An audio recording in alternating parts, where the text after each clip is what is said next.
Well, hi, good morning. Hey, thanks for joining me here in my shop with this big empty bench sitting here.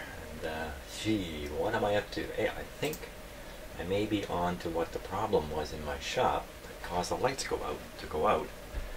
And I think at the root of this problem lies me. Seems to be often the case. I'm very suspicious about this little switch box here, which I put together quite a few years ago. This little switch box has a 3-prong power plug coming from it, and it terminates in a 2-wire outlet here. You could not plug a 3-prong plug in there. Actually, you can, because of the shape of this. You can actually plug it so the 3rd prong slides down the outside here, which I've done quite often. So what's going on with the green wire inside my my box here? That is the question for today, followed rapidly by how do I get that box out of there? Holy smokes, it's piled up in all my stuff without killing myself here. So okay, so I'm going to unpile my equipment. I'm going to get this box out here on the bench. We're going to take a look inside it, and I'm going to probably be embarrassed by what we find. Let's see. Let's see what's going on here. Okay, so I managed to get it down off my shelf. It's not plugged in at all, so there's no power in this thing. And you can see it's just got 3 wires. That's the incoming power cord there. And this one here ends up here. It's the same cord, that's the plug. And then I have my super high-tech indicating light system here that shows works as a dim bulb thing, which of course you know. Okay, so let's take a look in here. Now this was a thing I got at a yard sale. This pops off all the time. It certainly wasn't wired to do this. It was actually part of a ham radio collection of equipment, and it had something to do with digital transmission. I don't really know what it was for, to be honest with you. It's probably still got some of its original stuff inside it, so I haven't looked in here for years and years. I've had this going for a long time, and it's not going to work. And you know, when I put this together, I know I did not understand house wiring properly. I did not really understand what the green wire was all about. You know, there's a good chance I did something quite inappropriate in here. That's what's going on in my head anyway. We will see. Okay. There we go. Let's take a look here.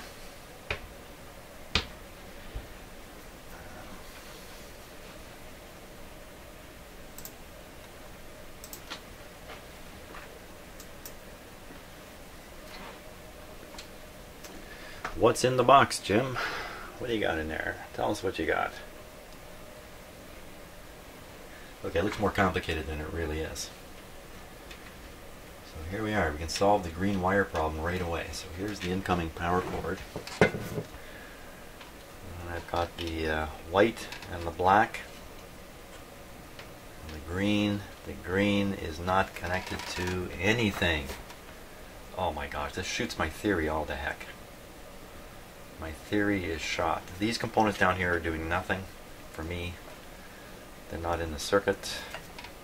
There's a little rectifier to enable the meter to operate. There's a adjustment to do a little adjustment on the mirror. You can see the switches I've got here. Good, it gives me a chance to examine this. So it looks like when I'm when the circuit is open to the plug, it's not completely open. I've only opened the live feed. That's what that would look like. Well, this didn't help me. I was really expecting this green wire was connected to the white wire here in this box. That's really, I woke up this morning and that's what was in my head. Jim, you've got the solution. You just disconnect those wires, everything will be really great in your shop. And until then, things are not working the way you expect. Now, you know, if a mistake like that had existed in this box, I'm sure I would have encountered it much, much earlier than now. Okay, because looks can be deceiving, as crazy as it might seem, I am going to prove that the green wire is connected to nothing here, because it sure, I mean, sure is obvious looking at it. Okay, the green wire. Oh, wait a minute. Green wire. You see what happened here? I'm overzealous today. By the way, what I do is I solder needles onto the end of my leads. These are actual sewing needles, and the point will stick better, but only when they're sharp. These aren't so sharp anymore.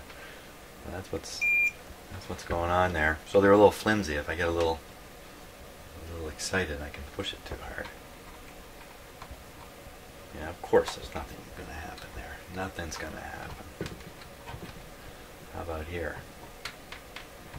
Okay, so I can make an improvement right away. I can get that green wire to connect to this frame here.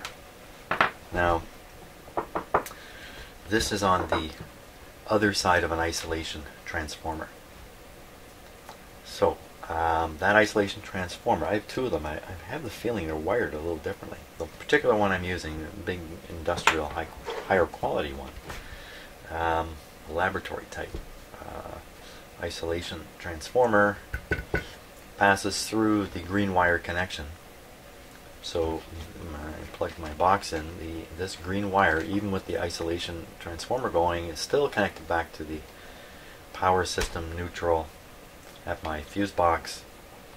And so I should really extend a wire from here to this. Okay, so I've installed a ground wire, this orange one here, from the green wire in the power cord just to the case, just to the box. Now I'm going to double check now to make sure it's not in some way shorted to the power lines themselves, which will be here. Wait, let's check my meter. Always check the meter. There we go. Nothing there. Nothing there. Fantastic. Now we'll check to make sure the box is really connected. Bingo. Okay, so that's an improvement in safety for me in my shop. But it doesn't solve the weird problem that happened. I still don't have a proper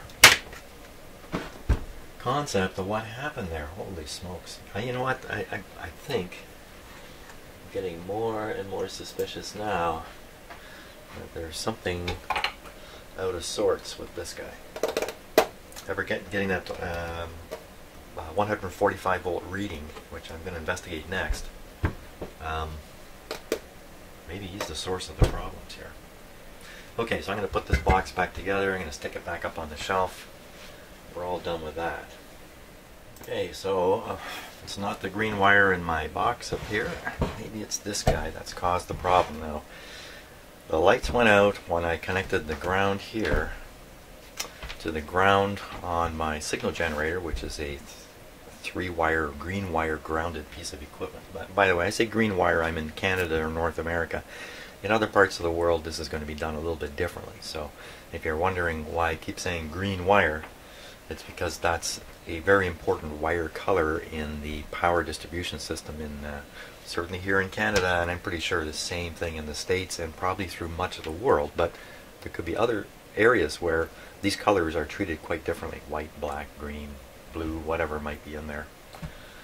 Red. There's actually a red wire which is common in house distribution systems, and that's the wire that runs on the other side of a light switch. So anyway, that's what the green wire thing is. So when I say green wire, I'm really talking about a wire in your outlet that connects to the third prong on your 3-prong plug. Again, it's a North American thing, perhaps.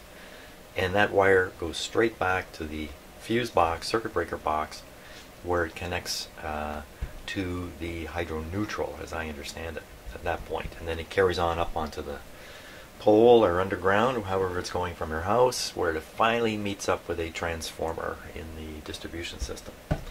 Something I'm a little more familiar with. So, this guy, is he really a problem? So right now I think it's plugged in. Yeah, lights on. It's plugged into a non-isolated power bar. The only thing in my shop now that's plugged into an isolation transformer is this. This is the only thing. Everything else is plugged in, 3-wire, 2-wire, or 3-prong, 2-prong. It's all into just a regular outlet, more or less, at this point. So, okay, let's turn it. I'll leave it on for now. Let's get out. You know, the great thing about these multimeters is that, hey, this isn't grounded, that's for sure. So we don't have any concern about that. So I'm going to put this on a couple hundred volts AC. Stick it there. I've also brought the Oracle into my shop. I brought the Oracle in because that's how desperate I am. I'm going to have to rely on the Oracle to help me out here. So, okay, we're on the 200 volt scale. I'm going to connect one side here to a green wire grounded point. Oop. Okay, and the other one I'm just going to touch to here. Okay, that's good. 3 volts. That's the kind of thing I'd like to see. Now I'm going to turn this on, make the same test. I'm guessing I'm going to see 60. 145. There it is. There it is. The mystery. 145 volts. Now, I'm pretty sure that I couldn't draw much current from this. This is a, I guess you'd say a high impedance voltage. I think that's not the right way to say it, but I don't think if I ground this, the lights will go out. Well, that's exactly what I did, isn't it? Not quite. I connected this to ground, and at the same time it was connected into the radio I was testing on the B- line, which was connected directly to the line coming from the isolation joint or transformer. Got all that? I'm not sure I got all that. So how do we get 145 volts here? How does this happen? This is really got me scratching my head. So we're going to open this guy up and take a look inside here. See what's up. It's still plugged in. Okay, so first I'm going to pull the plug out because we're going to take a too close a look for me to have my hands in there.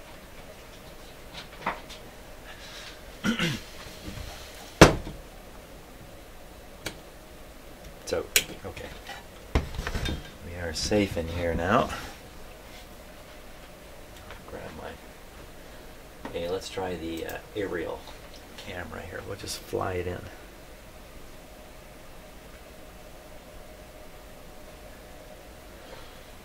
And a little better lighting here. I want to look how this is treated.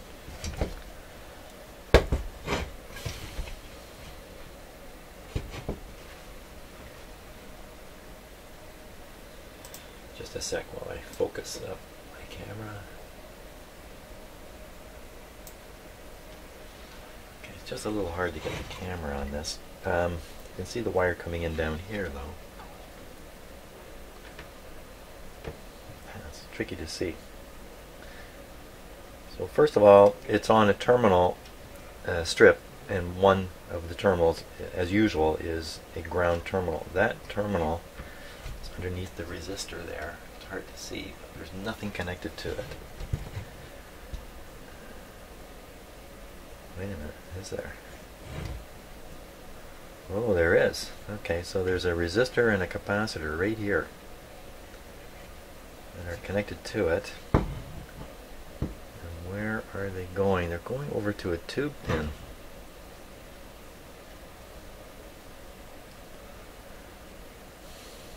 So there's a connection from this tube pin through a resistor, and that's a brown, black, green. So I think that's 10 megohm resistor. It's a very large resistor. And a capacitor across it. That connects to the terminal that connects to the screw you can see down there and is bolted to the chassis. If that capacitor were to short, that might not be helpful. Now what's it doing connected just to this pin on this tube? There's nothing else connected to that pin.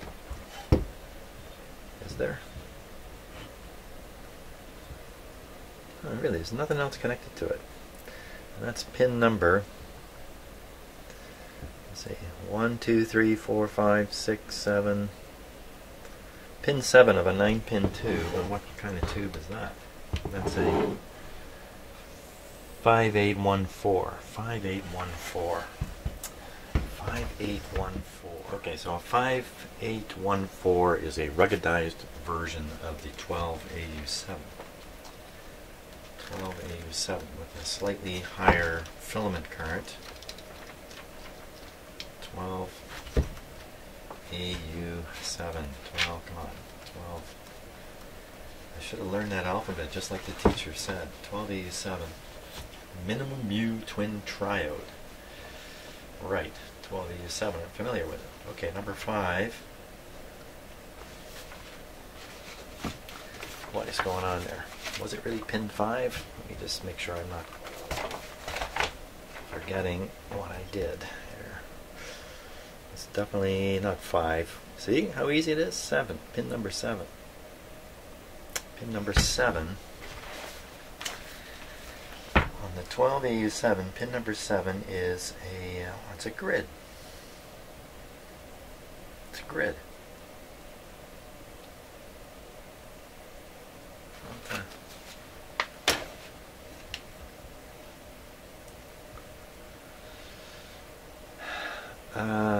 So I can't interpret why that would be the case, that they would tie a grid of a dual triode to ground that through a big resistor like that. It's not working for me. But that seems to be basically a dead end for the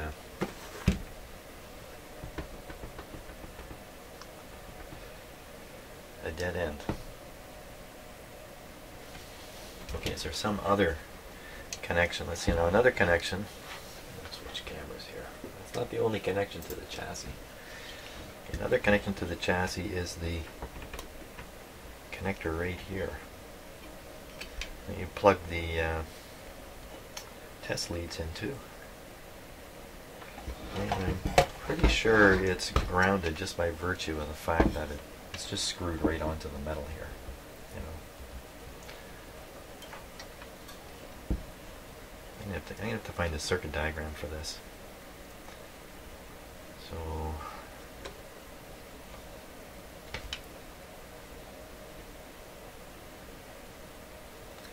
you can see one of these wires comes straight over to another terminal strip and goes straight to the grounded terminal. And they're really ensuring that this is grounded here to the case.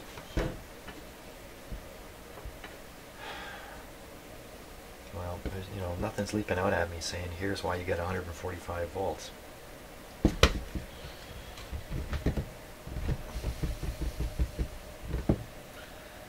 Well, let's fire it up here. I'm really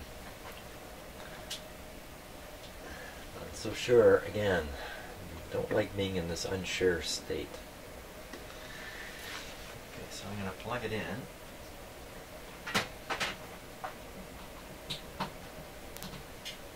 Okay.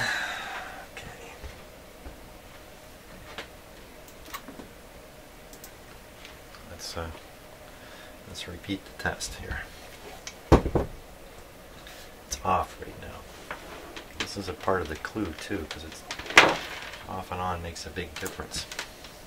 As it's supposed to with electronic equipment, isn't it? Okay. The switch off. I'll get myself a ground terminal that's just a little easier to work with here.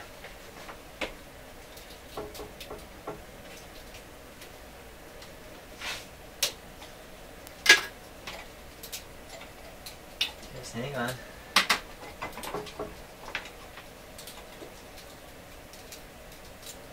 There we go. There we go. Okay. untangle a couple things here. So this test lead I'm hooking up is hooked up now. Whoops, hooked up to a 3-wire grounded piece of equipment. So this is grounded right out to the power system neutral. Okay, so that's on my meter. There we go. Now I just have to use one hand. Much better. So there's our 2 volts. Instantly 145. It doesn't wait for the tubes to warm up here or anything. 150. Huh.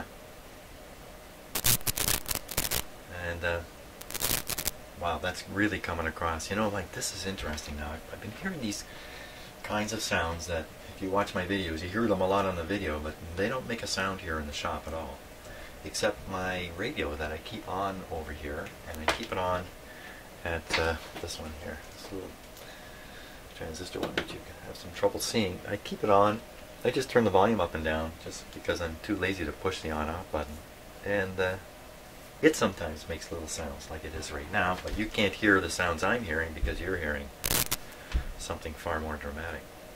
It's very interesting. It's like a test instrument you've never heard of. Something in your shop that will make sounds when you have this happening, whatever this is. Interesting stuff. I'm going to reverse the plug.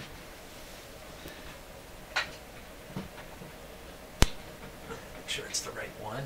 Yeah. I have a number of 2-prong plugs in that all look the same because they're all connected to instruments that are all similar vintage, so I don't want to make a mistake there. Now we get half, you know, like, not making any sense to me at all. Look at that, my meter just gave up out there.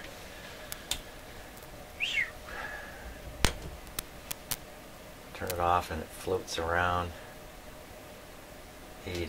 Turn it on. So no matter which way I turn the plug, I see, you know, a significant voltage number. I'm not saying there's a lot of oomph behind it.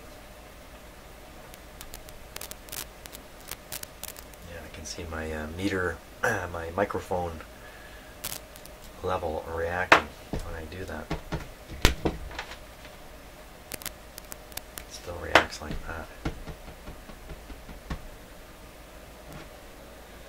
Oh, there's another little problem with this meter. Okay, now it's plugged in, but it's turned off. It's probably about time to change this battery. It's probably been in there. It's a Fuji. I bet you this has been in there for, who knows, 25 years. I don't know. I don't usually use the ohm meter function on here anyway. So I'm just going to leave it out. I don't want that acid leaking around inside there. Where am I at with this thing? I don't know what to do next, frankly. I'm going to get the circuit diagram and study that. That's going to give me the hint I need. Circuit diagram. Okay, so here's the circuit diagram. Just one moment here. Good. Ooh. Okay, where's the cord coming in? Here's the cord down here in the lower right corner, right down here. That's the on-off switch there, and just look, it just goes to this winding. There's no indication that there's any connection whatsoever between here and the frame of the meter. And then we've got the secondary winding to run the filaments, and then we've got a rectifier here. Looks like a bit of a filter, and then we're just into the unit.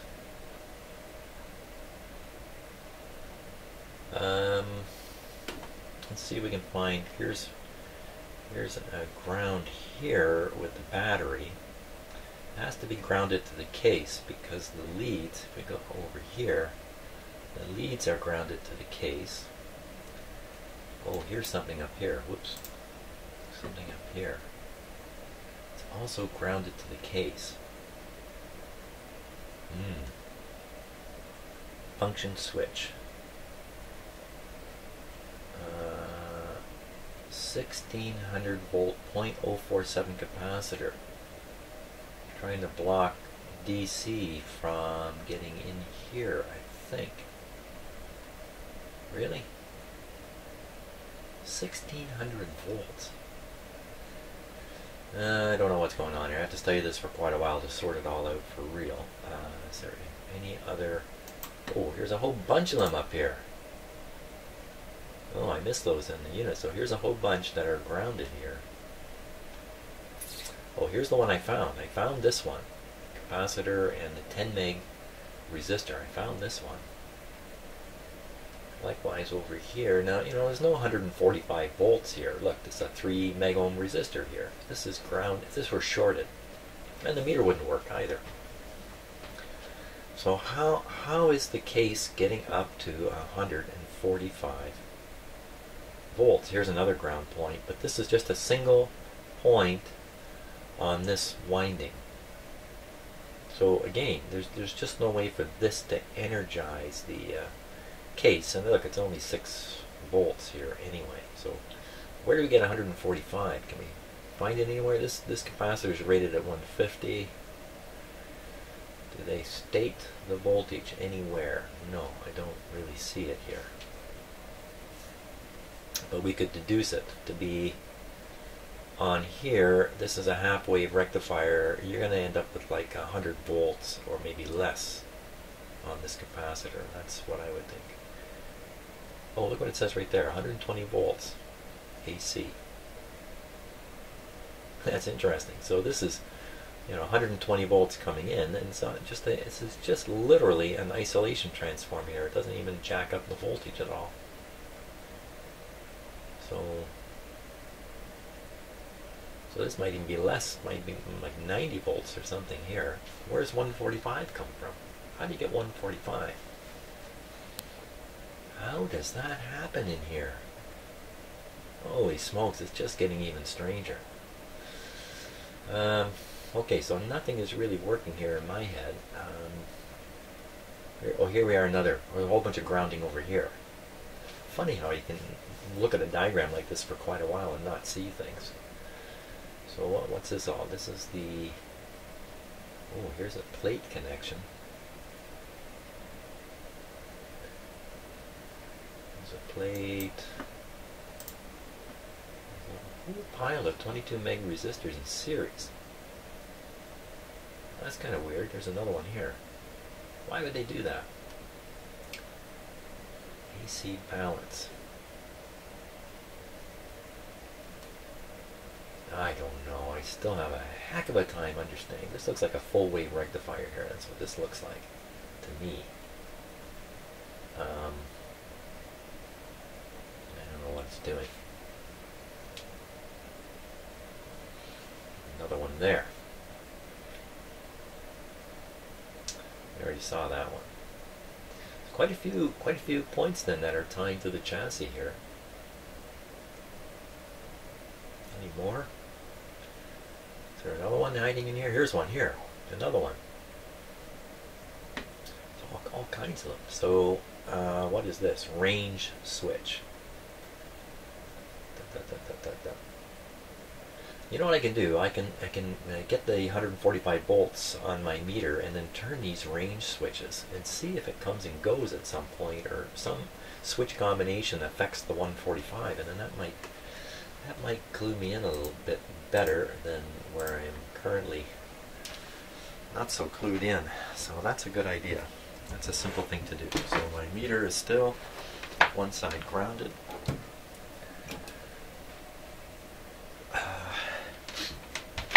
Let me clip this on here. We'll clip this onto the chassis. There we go. A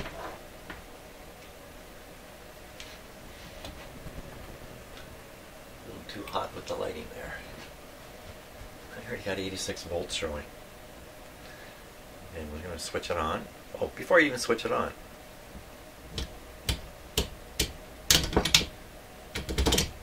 It would shock me a little bit if that were to make a change, so there we go.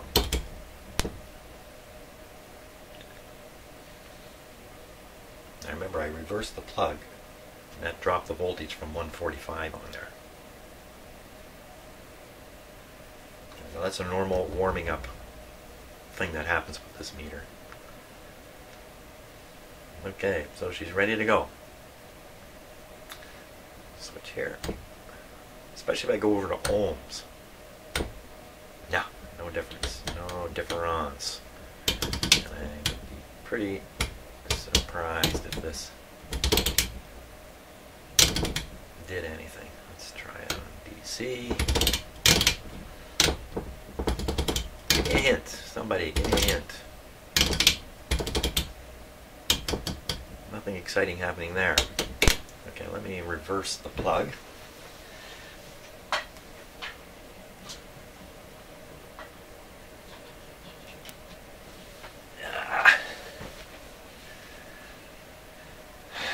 Boy, I really have a hard time explaining that. Okay, we'll turn it on. Ba-boom! All the way up to 150. I wonder if that's a DC voltage and affecting my AC meter now. I thought I checked this out the other day and decided my meter was able to distinguish between the two. This meter. Okay, we'll try different selections here. Especially the ohm one. Nothing. And I can't imagine this will make any difference here.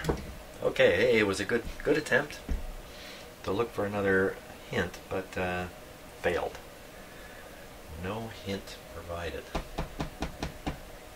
158 volts. I wish I had a lower impedance AM or AC meter here. I'm thinking. I really don't. I really don't. 158 volts AC. How can it be? So they've changed the scale here. Still reads 158. We'll go to DC. And nothing. All AC.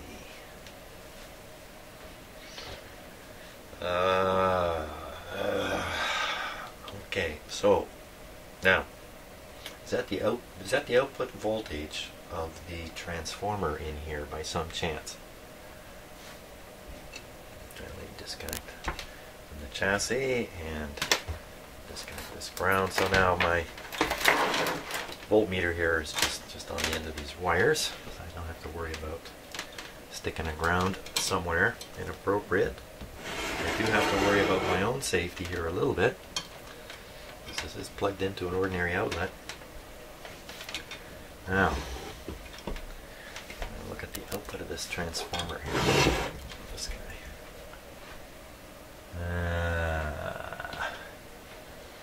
I'm looking in here to try to spot it. Okay, so there's black wires and red wires. The black wires, I believe, are the primary, and the secondary are these two red wires. The two red wires appear to come right up to these terminals up here.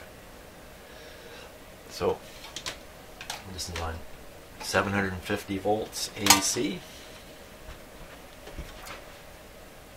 So I think this is the output of the transformer. 136. It's not even 145.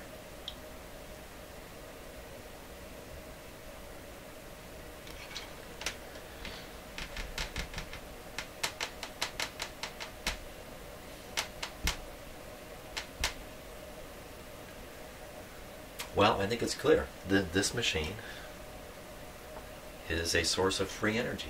This is a free energy machine. You put in 120 volts, you get out 145 for no known reason. It's obvious. It must be free energy. Hey, I've read all kinds of stuff on the internet and saw all these videos. There's dozens of free energy machines out there. Now I got one. Hey, I'll make another video. title it Free Energy from a Heathkit voltmeter. Won't that help my credibility a lot? You know what? I just don't know what's going on here. I really am not getting it. Not getting it. Tis a mystery. Tis a complete mystery.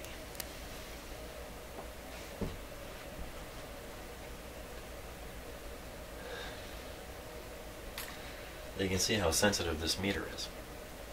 Okay, all I'm doing is I'm touching the probe with my finger. Personally, I am completely isolated here from ground. Thank God.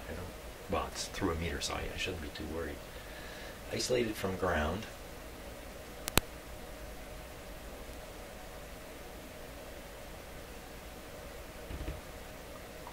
Yet it affects the meter because the meter draws so little current to operate. But it's not going up to 145.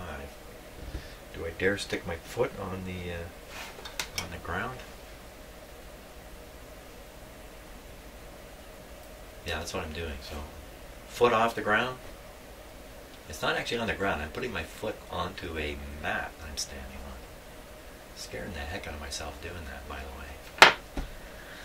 Even though I shouldn't be too afraid, it's through a billion ohms in my meter there. Well, I don't know. I'm lost. I'm waiting for some good idea to show up. It's not showing up in my head.